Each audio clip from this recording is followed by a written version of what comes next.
हमारा ये ईमान है या नहीं कि मेरा खुदा सच्चा है, हमारा नबी सच्चा है, हमारा दीन सच्चा है, कुरान सच्चा है। जब तुम्हारा यकीन है कि मेरा खुदा सच्चा, मेरा दीन सच्चा, मेरा कुरान सच्चा, मेरा नबी सच्चा, तो फिर मेरे अजीजों सर झुकाकर नहीं, सर उठाकर जियो। सुभान अल्लाह। और तुम्हें हुजूर अकरम सल्लल्लाहु ताला अलैहि वसल्लम के अखलाक पर कभी शर्म नहीं आनी चाहिए। कोई टोपी पर, कोई दाढ़ी पर ताने मारता है तो उसको नजरअंदाज करो, इसलिए कि मरने के बाद इस कीड़े को मुंह नहीं दिखाना है, आमिना के लाल को मुंह दिखाना है। ताना देता है तो देकर मर जाएगा। हमें फर्क नहीं पड़ता, हमारे लिबास से जलते हो तो और जलो, मरो, इसलिए कि जिसकी किस्मत में यहाँ भी जलना वहाँ भी जलना। और अल्हम्दुलिल्लाह सुन्नियों की किस्मत में यहाँ भी खुशियाँ हैं, वहाँ भी खुशियाँ। हम यहाँ पर हुजूर पाक का जिक्र कर रहे हैं और खुशहाल हैं, अल्हम्दुलिल्लाह खुशहाल हैं, इसलिए कि मुझे पता है हमारी हैसियत क्या है। खुशहाल हैं, आप भी हैं, हम हैं। ये छोटी मोटी शिकायतें तो सब करते हैं आप, कि बीमारी है, घर में खाना पानी नहीं है, धंधा नहीं चल रहा है, बिजनेस नहीं चल रहा है, सब लॉस में है, जॉब नहीं है, सब शिकायतें तुम्हारी है, हमें पता है। मेरे अजीजों, हम तो बार बार ये रोना रोते हैं, हम बड़ी कमज़ोर कौम हैं, हम बड़ी कमज़ोर कौम हैं, हम बड़ी कमज़ोर कौम हैं। लेकिन मीडिया के दज्जाली कुत्ते बार बार भौंक भौंक कर बताते हैं तुम कुछ हो, तुम कमज़ोर नहीं हो। 24 घंटे हम पर डिबेट होता है कि नहीं होता है? कुल मिलाकर हम पर ही डिबेट। अरे मियाँ, यहाँ तो इलेक्शन भी कैंपेनिंग के लिए हम ही हम हैं, हमारे मुद्दे को लेकर के ही सबको लड़ाना है, सबके दरमियान। मैं आपसे ये कहता हूँ, ये बातें यूं ही नहीं, वो बार बार तुम्हें भौंक कर बता रहे हैं तुम कुछ हो, लेकिन तुम कहते हो नहीं मैं कुछ नहीं हूँ, हम कमज़ोर हैं, वो कहते हैं नहीं कमज़ोर नहीं, तुम कुछ हो। एक तरफ तो कहते हैं कुछ नहीं है, सब बिखरे हुए लोग हैं, पंचर पुत्र भी कहते हैं, लेकिन फिर हम उनसे कहते हैं मियाँ पंचर पुत्र है तो 24 घंटे डिबेट हम पर क्यों करते हो? डर किस बात का है? किस बात का डर है? क्या दूसरी और कौमें नहीं हैं जिसको निशाना बनाओगे? अरे 70 कौमें मौजूद हैं, लेकिन हमें पता है तुम्हारी आंखों में अगर कोई चुभता है तो गुलाम मुस्तफ़ा ही है, इसलिए कि उन्हें भी तारीख पता है। ये अगर निकल पड़े हैं सहरा से बगैर चप्पल के, पैबंद लगे कपड़ों से, तो कैसर और किसरा को भी धूल चटा सकते हैं। वह दुनिया की सुपर पावर ताकतों को घुटने टेकने पर मजबूर करने वाली कौम वह उमर बिन खत्ताब के शागिर्द थे, सहाबाए कराम थे। दुनिया को तारीख पता है कि ये जिस दिन पढ़ने लग गए खालिद बिन वलीद को, जिस दिन ये पढ़ने लग गए सलाहुद्दीन अय्यूबी को, जिस दिन इनको कोई कहने लग गया कि तुम्हारा कोई शिहाबुद्दीन गौरी भी था, तुम्हारा कोई औरंगजेब भी था, तो फिर ये मुर्दा और मुरझाई हुई कौम दोबारा उठने लग गई तो अच्छों की नींद हराम हो सकती है। इसीलिए कहा जाता है मुसलमानों के मोहल्ले में नशा बांटो, मुसलमानों को नशा करवाओ, नशा बेचने वाले यही, नशा करने वाले यही, इसलिए कि ये जब तक नशा में रहेंगे हम सुकून से रहेंगे, और जिस दिन ये उठ गए तो दूसरों के सुकून के लाले पड़ जाएंगे। इसलिए मेरे अजीजों, मैं तुम्हें बेदार करने के लिए आया हूँ और दुनिया की नज़रों में खटकता रहूँगा, लेकिन मेरे पास जितना भी वक्त मौजूद है मैं खामोश नहीं रहूँगा इंशाअल्लाहुल अज़ीज़। कल को भी अगर मेरी फांसी हो जाए मुझे इस बात की परवाह नहीं है, दुनिया से जाएंगे। हमारे एक के मर जाने के बाद उन कुत्तों से कहता हूँ कि इसको ये मत समझ लेना कि इस्लाम ख़त्म हो जाएगा, मुझ जैसे 1000 कट भी जाएं तब भी हम नारा यही लगाएंगे, इस्लाम जिंदा होता है हर करबला के बाद। नारे तकबीर, नारे रिसालत, शहंशाह खिताबत, शेरे हिंदुस्तान, सलमान मुफ्ती सलमान हजारी साहब किबला।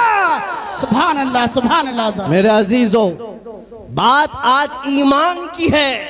मैंने आज तक किसी तकरीर में किसी को असलहा उठाने की बात नहीं की, मैंने कभी किसी को बंदूक, बारूद, चाकू, तलवार की बात नहीं की और ना ही हमें जरूरत है। मेरे अजीजों, हम तो चाहते हैं कि तुम इश्क रसूल का जामा पहन लो, हुजूर की मोहब्बत का लिबास पहन लो। मेरे अजीजों, चाकू ब्लेड भी उठाने की जरूरत नहीं, तुम्हारे चलते फिरते देखकर कितने कीड़े फना हो जाए। हाँ, सिर्फ तुम्हारी चलत फिरत से कई कुत्ते नालियों में मर जाए। सबको समझ में आती है बात। और जिन लोगों ने मुझसे पूछा था बार बार, आप कुत्ते किसको कहते हैं, मैंने कहा कोई सुन्नी मुझसे पूछा ही नहीं, किसी ने मुझसे पूछा ही नहीं। ये सारी तकरीरें सुन रहे हैं, आपने पहले ही पूछा तो कहीं ऐसा तो नहीं कि जख्म पर जाकर बात लगी हो। खैर मेरे अजीजों, आपको मैं बारहा बेदार इस बात के लिए करना चाहता हूँ, हुजूर के अगर गुलाम हैं तो पूरे गुलाम बनो, पूरे गुलाम। आज के दिन अगर एक नौजवान भी ये अहद कर लिया कि मैंने अपनी मर्जी से बहुत ज़िंदगी गुजारी है, अपनी लाइफ में बहुत इंजॉय किया है, लेकिन आज के दिन से ये तय करूँगा कि जीऊँगा तो मेरे नबी की मर्जी से जीऊँगा, जिसने भी तय कर लिया, मैं समझता हूँ कि ये जलसा वसूल हो गया, हुजूर के कदमों में पहुँच गया। मैं बताओ ए नौजवानों, बचा क्या है हमारी ज़िंदगी में और क्या बाकी है, क्या चाहिए तुम्हें? पूरी दुनिया तुम नाक रगड़ रगड़ कर हासिल कर भी लिए तो एक दिन तो मौत आनी है, एक दिन तो दुनिया से जाना है, सारी दौलत छोड़ कर जाओगे, इस बात पर सबका यकीन है। तुमने खुद अपने हाथों से कितने मुर्दे दफनाए, तुमने कितने लोगों की कब्रों को खुद अपने हाथों से बंद किया। आज जो ये आंखें खुली हैं अचानक बंद कर दी जाएंगी, ये धड़कनें रुक जाएंगी, तुम हाथ पैर भी नहीं उठा सकते, और ये पूरे लोग उठाकर तुम्हें इतनी छोटी कब्र में डाल कर आते हैं जहाँ करवट लेने की भी जगह नहीं, सांस और हवा के लिए कोई रोशनदान नहीं, खिड़की नहीं। इतने घने अंधेरे के अंदर तुम तन्हा होते हो। उस कब्र के मुतालिक सोचो, वहाँ मुनकर नकीर जिसके बारे में पूछ रहे होंगे वो ताजदार मदीना की जात होगी। हुजूर के बारे में तुमसे पूछा जा रहा है कि तुम उनके बारे में क्या कहते थे। इसलिए सुन्नियों, आज ही हम तैयारी क्यों ना कर लें कि कल को कब्र में हमसे फरिश्ते पूछें इनके बारे में क्या कहते थे, तो वहाँ पुकार कर नकीरैन से कहना, तुम पूछ रहे हो इनके बारे में क्या कहते थे, अरे मर के पहुंचा हूं यहाँ इस दिलरुबा के वास्ते। सुभान अल्लाह, सुभान अल्लाह। मर के पहुंचा हूं यहाँ इस दिलरुबा के वास्ते, है शबे गौर भी उसी गुल से मुलाकात की रात। अजीजा ने गिरामी वकार, आज ले उनकी पनाह, आज मदद मांग उनसे, कल न मानेंगे कयामत में अगर मान गया। सिर्फ मैं तुम्हारे उन अखलाक की बात कर रहा हूँ, बड़े दर्द दिल से कह रहा हूँ। आ जाओ वापस उस नुक्ते पर जहाँ मेरे नबी ने हमें छोड़ा था, आ जाओ उस रास्ते पर जिस पर चलने वालों पर अल्लाह ने इनाम नाजिल किया है। आपको पता है वो सहाबा कराम, ताबईन और औलिया कामिलीन का रास्ता था कि जिनके बारे में इकबाल ने कहा, दी अजाने कभी यूरोप के कलीसाओं में तो कभी अफ्रीका के तपते हुए सहराओं में, दश्त तो दश्त है दरिया भी न छोड़े हमने, बहरे जुल्मात में दौड़ा दिए घोड़े हमने, आ गया ऐन लड़ाई में गर वक्त नमाज, किबला रूहों के ज़मीं बोस हुई कौम हिजाज। एक ही सब में खड़े हो गए महमूद आयाज, न कोई बंदा रहा न कोई बंदा नवाज। यह हमारी तारीख थी, यह हमारी तारीख थी, मोहम्मद अरबी सल्लल्लाहु ताला अलैहि वसल्लम के गुलामों की तारीख थी। वो जिस जगह जाते थे परचम इस्लाम लहराते थे, जहाँ चल पड़े हवाओं का रुख मोड़ दिया, आंधियों को तोड़ दिया, समंदरों में रास्ता बना लिया, अरे दरिया दजला में घोड़े दौड़ा दिए। ये नबी पाक के गुलाम थे, दुनिया उनसे खौफजदा थी। क्या था उनका नारा? उनका नारा ये था, टल न सकते थे जंग में अगर अड़ जाते थे, पांव शेरों के मैदान से उखड़ जाते थे, अरे हक से सरकश हुआ कोई तो बिगड़ जाते थे, तेग क्या चीज है हम तोप से भी लड़ जाते थे। नारे तकबीर, नारे रिसालत, देखो देखो कौन आया, देखो देखो कौन आया।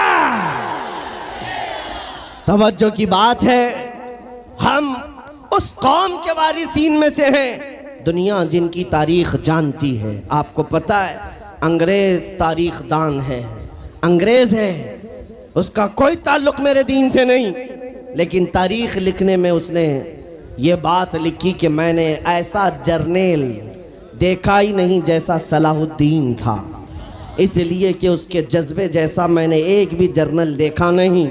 एक बार का वाकया लिखा है कि 12,000 की फौज थी सलाहुद्दीन के साथ, 12,000 की फौज थी सलाहुद्दीन अय्यूबी के साथ, और जिस वक्त वो मैदान में उतरा मुकाबिल में सलीबियों की तादाद 4 लाख की थी, 4 लाख की थी। 4 लाख की तादाद देखकर ना वो घबराया ना भागा, पलट कर अपनी फौज से पूछा क्या मशवरा है तुम्हारा, मुकाबिल में उतरे या नहीं उतरे। सलाहुद्दीन के लश्करी और उसके नौजवान सिपाही आम लोग नहीं थे, जज्बा जवान था। अर्ज किया है सलाहुद्दीन हमारे सिपहसालार, रसूलुल्लाह के सहाबा तादाद देखकर उतरते थे तो हम भी तादाद देख के उतरेंगे, अगर नबी के सहाबा तादाद नहीं देखते थे तो हम भी इस तादाद का कोई परवाह नहीं करेंगे। सलाहुद्दीन उनकी बातों को लेकर उतर तो पड़ा। तारीख लिखने वाला अंग्रेज आदमी है, कहता है मुकाबला कर लेना और बात होती है, लेकिन 4 लाख को तितर बितर करके रख देना तारीख की अलग बात होती है। सलाहुद्दीन के इस कारनामे के बाद वो अंग्रेज तारीखदान कहता है हमारे इलाकों में हाल ये हो गया था, हमारे यहाँ की माएँ अपने बच्चों को थपकियां देकर सुलाती थी और ये कहती थी कि बेटा सो जा नहीं तो सलाहुद्दीन आ जाए। सुभान अल्लाह, सुभान अल्लाह। ये मैं इसलिए बातें अर्ज कर रहा हूँ कि सलाहुद्दीन अय्यूबी की ताकत वो उनकी अपनी बॉडी की ताकत नहीं थी, वो ना ही किसी जगह से वर्जिश करके हासिल की हुई ताकत थी। सलाहुद्दीन की ताकत इश्क़ मुस्तफ़ा की वजह से थी, वो मोहब्बत रसूल का पैकर था। हमने तारीख में उन जवानों को देखा है जिन्होंने तारीख उलट करके रख दिया है, जिन्होंने जमीन में एक अलग परचम लहरा कर रख दिया है। आपको पता है इसी हिंदुस्तान की सरजमीन पर सबसे पहला 10,000 का लश्कर लेकर आने वाला एक जवान, अरब से सबसे पहले आने वाला मोहम्मद बिन कासिम सिर्फ 19 साल की उम्र में आया था। 19 साल की उम्र में आया था। किस लिए आया था? माल लूटने नहीं आया था, यहाँ जगह कब्जा करने नहीं आया था। जैसे आज तारीख तोड़ मरोड़ करके बताई जा रही है, जितने बादशाह आए सब आक्रमण किए, सारे लोग यहाँ लूटपाट करने आए थे, ये तारीख तोड़ मरोड़ कर बयान की जाती है। मेरे अजीजों इस पर फिर कभी गुफ्तगू करेंगे, लेकिन मोहम्मद बिन कासिम क्यों आया था? इलाहाबाद के एक पंडित है, उन्होंने खुद लिखा है, मैं अपनी बात नहीं पंडित जी की बात कह रहा हूँ। उस वक्त हालात ऐसे हो गए थे कि चंद औरतें, मुसलमान औरतें जो श्रीलंका की सरजमीन से हज के लिए जा रही थी, उस वक्त राजा दाबिर सिंह उसके कुछ गुंडों ने इन औरतों को पकड़ लिया, उनकी इज्जत लूटी, उनका माल लूटा, उनको कैदी बनाया। उन औरतों ने उस वक्त पुकार कर कहा था कि कोई है जो हमारी इज्जत बचाएगा। कोई तिजारत करने वाला बाहर से आया हुआ ताजिर बात सुन करके अरब गया, अरब में जाकर गवर्नर जो था उसके सामने वाकया बयान कर रहा था। 19 साल का जवान मोहम्मद बिन कासिम वहाँ से गुजर रहा था, उसने इतना वाकया सुना कि हिंद की सरजमीन पर कुछ हमारी बहनों की इज्जत लूटी जा रही है। वहीं खड़े होकर उसने कहा लब्बैक या उख्ती, ऐ मेरी बहन मैं तेरी इज्जत की हिफाजत के लिए आ रहा हूँ। वहाँ से पुकारा अपने चचा जो गवर्नर था उस वक्त, उससे 10,000 का लश्कर लेकर के सबसे पहले यहाँ आने वाला मोहम्मद बिन कासिम किस लिए आया था? माल लूटने के लिए नहीं, औरतों की इज्जत बचाने के लिए आया था। हिंदुस्तान की सरजमीन पर कदम रखा और उसके बाद सामने मुकाबिल में फौरन जंग के लिए नहीं आया। कहा कि जिन औरतों को कैदी बनाया वो छोड़ दो, जो हज के लिए जा रही थी उन्हें आज़ाद कर दो, और दूसरी बात जिन्होंने गुंडागर्दी की है उन्हें पकड़ो और जेल में डालो। राजा को घमंड था, उसने इनकार किया तो मोहम्मद बिन कासिम ने कहा चलो आओ मोहम्मद अरबी के शेरों से मुकाबला हो जाए। 3 दिन का मुकाबला हुआ था, न राजा बचा न बाजा बचा, सारे हजारे इधर से उधर हो गए और मोहम्मद बिन कासिम का परचम लहराया। मेरे अजीजों, औरतों की इज्जत का मुहाफिज 19 साल का जवान था जिसने आते ही औरतों की इज्जत भी बचाई और मेरे दीन का परचम भी लहराया। मैं आज पूछता हूँ हमारी उम्रें कितनी हो गई? कई जवान 25 साल 30 साल क्रॉस कर चुके। आज बहुत सारी औरतों की इज्जतें जब लूटी जाती हैं, तुम तो मोबाइल में देख देख करके शेयर कर देते हो, वीडियो इधर से उधर फैला देते हो और उसके बाद समझते हो हम बहुत बड़ा काम कर रहे हैं। हर कोई यही कहता है सबको शेयर करो, सबको शेयर करो, काय के लिए शेयर करो? मेरे अजीजों, ये कौन सी जंग लड़ रहे हो? व्हाट्सएप मोबाइल की जंग लड़ रहे हो? तुम्हारे अंदर अगर गैरत बाकी है तो मेरे अजीजों, किसी की इज्जत लुटते हुए देखकर तुम तमाशा नहीं कर सकते। ईमान बेदार करो, ईमान बेदार करो। ये आज हालात क्यों आए? इमाम गजाली की एक बात मैं सुनाता हूँ। बहुत सालों पहले उस इमाम ने कहा था, 1000 साल पहले तकरीबन, उस इमाम ने कहा था जब इस उम्मत के सामने उनके रसूल की तौहीन हो रही हो और उम्मत खामोश बैठी रहे तो चंद दिन इंतजार करें, इनकी माँ और बहनों को बाजार में लाकर नीलाम किया जाएगा, इनकी माँ और बहनों की इज्जत लूटी जाएगी और ये कुछ ना कर सकेंगे, इनके बच्चों को मारा जाएगा और ये कुछ ना कर सकेंगे। मैं आज महसूस कर रहा हूँ हुजूर की गुस्ताखी पर और तौहीन पर खामोश रहने का नतीजा ये है कि अब हमारे घर भी सलामत नहीं रहेंगे। लोग आज चीख रहे हैं, मस्जिदें वीरान हो गई, मस्जिदें टूट रही हैं, खानकाहें टूट रही हैं, न जाने कितने मज़ारात बिल्डोज़र से ख़त्म किए जा रहे हैं। ये तमाम बातें अपनी जगह पर। मैं आपसे पूछता हूँ, जाने ईमान रसूलुल्लाह की इज्जत बाकी नहीं रही तो फिर कुछ भी बाकी नहीं रहा। वो जो न हो तो कुछ न हो, वो जो न थे तो कुछ न था। जान है वो जहान की और जान है तो जहान है। आपसे मैं यही कहना चाहता हूँ, सीरियस हो जाओ, हसास हो जाओ। हंसी मजाक गलछड़े ये लतीफे लोगों के दरमियान अय्याशियां खत्म कर डालो। आज हर एक के घर से धुआं उठ रहा है और लोग अभी खुशियां और तमाशा देखने में मसरूफ हैं।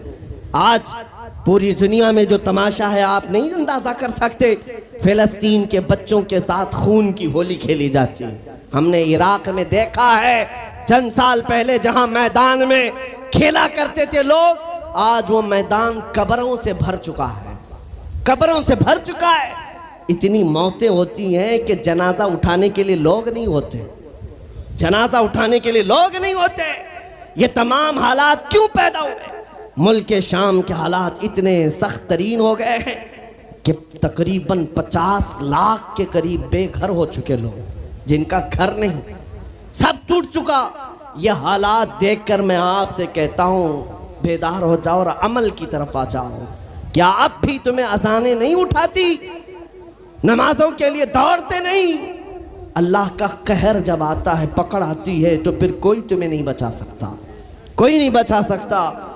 मैं वार्निंग भी दे रहा हूँ और आपको बता भी रहा हूँ कि नबी करीम सल्लल्लाहु ताला अलैहि वसल्लम का दरवाज़ा अभी खुला हुआ है, खुला हुआ है। और वो ऐसा नबी है, ऐसा नबी है जिसके दरबार से वाबस्ता होने में कभी आपको शर्म नहीं आएगी इंशाअल्लाह, और कभी आप अपने आप को बेआबरू नहीं समझेंगे, कभी नहीं। मैं अपनी प्रैक्टिकल लाइफ बता रहा हूँ। हुजूर की मोहब्बत में, वो वफा में जो मज़े हैं वो दुनिया में कहीं नहीं, कहीं नहीं है। जब बेचैन दिल होता है तब भी हम, मेरे अजीज़ों, गाने सुन करके अपनी बेचैनी दूर नहीं करते। हम पिकनिक पॉइंट पे जाकर अपनी बेचैनी दूर नहीं करते। जब ज़्यादा बेकरारी हो तो यही कहते, उनके निसार कोई कैसे ही रंज में हो, जब याद आ गए हैं सब गम भुला दिए हैं, उनकी महक ने दिल के गुंचे खिला दिए हैं, जिस राह चल दिए हैं कूचे बसा दिए हैं। हुजूर को याद कर लेते हैं, बेचैनी दूर होती है, बेकरारी दूर होती है। आपको मैं ये बात कहना चाहता हूँ, हुजूर की वफा में जो इज्जत है वो कहीं नहीं है, हुजूर की गुलामी में जो इज्जत है वो कहीं नहीं। आज आपके दरमियान मैं यहाँ आया हूँ, फतेहपुर सिकरी पहली मर्तबा, लेकिन तुम्हारा जोश और जज्बा मेरे अजीज़ों रात के 12 बजे के बाद मुझ जैसे एक अदना तालिब इल्म के इस्तकबाल के लिए अगर इतना मजमा खड़ा है, जो खड़ा है, जिसको जगह नहीं वो भी, जिसको जगह है वो भी, क्यों कोई बड़े पार्टी का नेता आया है क्या, किसी गवर्नमेंट का ओहदेदार आया है? नहीं, सबको यहाँ पता है कोई नेता नहीं आया, हुजूर का एक गुलाम आया। हमारी आज जो इज्जत है वो सिर्फ इसीलिए है, जब तक बिके न थे तो कोई पूछता न था। या रसूल अल्लाह, तुमने खरीद कर हमें अनमोल कर दिया। जब तक के मदीने से इशारे नहीं होते, रोशन मेरी किस्मत के सितारे नहीं होते। इसलिए आपसे भी कहता हूँ, बेदाम ही बिक जाइए बाजार नबी में, बेदाम ही बिक जाइए बाजार नबी में। अरे इस शान के सौदे में खसारे नहीं होते। नारे तकबीर, लब्बैक लब्बैक लब्बैक या रसूल अल्लाह, लब्बैक लब्बैक लब्बैक या रसूल अल्लाह। ताजदार खत्म नबूवत, ताजदार खत्म नबूवत। मैं अपनी गुफ्तगू को समेटते हुए बात अर्ज करता हूँ, तुम्हारे यकीन को बढ़ाने के लिए कहता हूँ, आज भी तुम्हें पता होना चाहिए, हमारे दर्द को कोई समझने वाला है तो आमिना का लाल है, वो मकीने गुंबदे खजरा है, जो बेकसों का कस, जो बेसहारों का सहारा। उस रसूल पाक की आदत ही ये है, आता है फकीरों पे उन्हें प्यार कुछ ऐसा, खुद भीख दें और खुद कहें मंगते का भला हो। आपको मैं ये बात बार बार इसलिए कह रहा हूँ कि तुम ये मांगना छोड़ दो, लोगों के यहाँ हाथ फैलाना छोड़ दो, उनकी नौकरी चाकरी करना छोड़ दो। मेरे मुर्शिद ताजु शरिया फरमाया करते, बुल हवस सुन सीमो जर की बंदगी अच्छी नहीं, बुल हवस सुन सीमो जर की बंदगी अच्छी नहीं, उनके दर की भीख अच्छी, सरवरी अच्छी नहीं। दुनिया में कहीं इज्जत नहीं पाओगे जो मेरे नबी की गुलामी में पाओगे। इसलिए कि हमने हुजूर से वाबस्ता होने वालों को देखा है, वो बिलाल हबशी हबशा के रहने वाले थे, अगरचे रंग काला था, लेकिन जब मेरे आका की गुलामी में आए तो मेरे आका ने उन्हें काबे की छत पर चढ़ा दिया, और काबे की छत पर से अजान देकर बिलाल ने ये लोगों को बता दिया, ऐ लोगों मुझे देखो, रंग से इज्जत नहीं, मुस्तफा के कदमों से इज्जत है।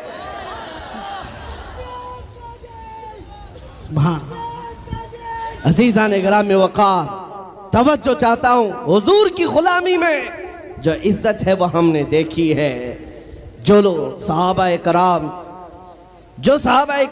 सैयदना अमीरुल मोमिनीन उमर इब्न खत्ताब, जिनका हाल ये था 36 लाख स्क्वायर किलोमीटर पर तन्हा हुकूमत करते थे। उस वक्त मिस्र भी, शाम भी, यमन भी, इराक भी, फिलिस्तीन भी, अरब, ये 6 कंट्री पूरे मिलाकर तन्हा हजरत उमर की निगरानी में थे। और ऐसी निगरानी नहीं कि यहाँ बैठ करके बड़ी बड़ी मीटिंगें कर रहे हों और गरीब खस्ता हाल सो रहे हों।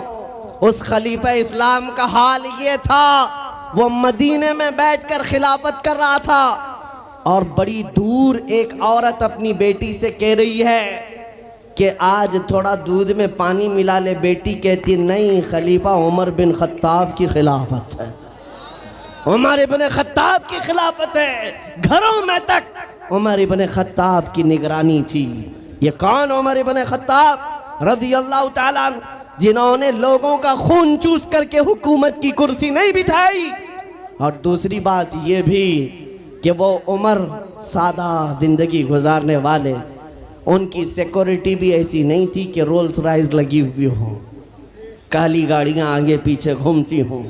मेरे अजीज़ों, उस उमर इब्न खत्ताब की बात कर रहा हूँ। जब बैतुल मुक़द्दस फतह हो गया तो वहाँ से हज़रत अबू उबैदा बिन जर्राह ने ख़त लिख करके भेजा कि लोगों की ख्वाहिश है उमर इब्न खत्ताब आप तशरीफ़ लाएं, बैतुल मुक़द्दस की चाबी आपके हाथ में दी जाएगी, आप तशरीफ़ लाएं। तो उमर इब्न खत्ताब रज़ियल्लाहु ताला अन्हु मदीने से चल पड़े अपना एक गुलाम लेकर के, लेकिन गुलाम और खुद होने के बाद एक ही घोड़ा था। तय ये कर लिया गुलाम के साथ कि 1 मील मैं बैठूंगा तू चलेगा और दूसरे मील तू बैठेगा मैं चलूंगा। ये शान उमर इब्न खत्ताब रज़ी अल्लाह ताला अन्हु की। मैं क्यों कह रहा हूँ अभी बताता हूँ। और इस तरह से सफ़र कटता रहा। 1 मील खुद बैठते, 1 मील गुलाम बैठता था, क्योंकि उनके अदल के सामने किसी की नहीं चलती। फिर जब इत्तेफाक ऐसा है बैतुल मुक़द्दस करीब आया, लोग सब देखने के लिए बाहर आए, लेकिन घोड़े पर बैठने की बारी गुलाम की थी और आपकी चलने की थी। बारी बारी है, गुलाम बैठा हुआ आ रहा है और खलीफा वक्त रस्सी पकड़ा हुआ आ रहा है। लोग दौड़े दौड़े आए, फिलिस्तीन के अमीरुल मोमिनीन कहकर नारा लगा रहे थे। तो जो मौजूद सहाबा थे उन्होंने बताया ये घोड़े पर बैठा हुआ अमीरुल मोमिनीन नहीं है, ये घोड़े की रस्सी पकड़कर जो आ रहा है वो अमीरुल मोमिनीन है। ईसाइयों ने पहली मर्तबा देख करके पूछा था, ए मुसलमानों क्या तुम्हारा बादशाह ऐसा भी होता है? उस वक्त सहाबा ने कहा पहली बात तो हमारे यहाँ बादशाह होता ही नहीं, बादशाह नहीं होता। और उनकी ये जिंदगी मैं इसलिए बता रहा हूं। फिर ईसाइयों ने कहा अगर ये घोड़े की रस्सी पकड़कर चलता है तो इसके डर से कैसर और किसरा क्यों कांप रहे हैं? इसके डर से पूरा ईरान, पूरा रोम कांप रहा है। आखिर कौन सी ताकत है इस उमर के अंदर? ये तो रस्सी पकड़कर घोड़े लेकर चल रहा है। तब जानते हो मेरे अजीजों, उमर इब्न खत्ताब रज़ी अल्लाह ताला अन्हु ने लोगों को जमा करके बताया, ऐ लोगों सुनो, मेरी हैसियत सिर्फ इतनी थी, मैं खत्ताब का बेटा उमर, बचपन में 2 बकरियां मुझसे नहीं संभाली जाती और मेरे बाप मुझे हर दिन मारते थे, बकरियां नहीं संभालनी आती। लेकिन आज गौर से देखो, आंख खोलकर, वही खत्ताब का बेटा उमर है। 36 लाख स्क्वायर किलोमीटर पर तन्हा हुकूमत करता है। इसलिए नहीं कि खत्ताब का बेटा उमर है, इसलिए कि मोहम्मद अरबी का गुलाम उमर है। नारे तकबीर, नारे रिसालत, मरहबा या मुस्तफा, मरहबा या मुस्तफा। अजीज़ान गिरामी वक़ार, मैं आपको कई मिसालों से बता सकता हूँ। इज्जत सहाबा ने रसूलुल्लाह के कदमों से पाई है, इज्जत नबी पाक के कदमों से पाई है। आज जिस जलसे में जाएं, आला हजरत, अभी अगर मैं पूछूं अरे भैया लीड खींच रही है भैया, स्टेज पर से नीचे आया, फालतू लोग सब लीड खराब हो रही है, खींच के। अरे भैया फालतू लोग नीचे आ जाए, इतने लोग बैठने से कोई फायदा नहीं है, पूरी लीड खींची जा रही है माइकों की।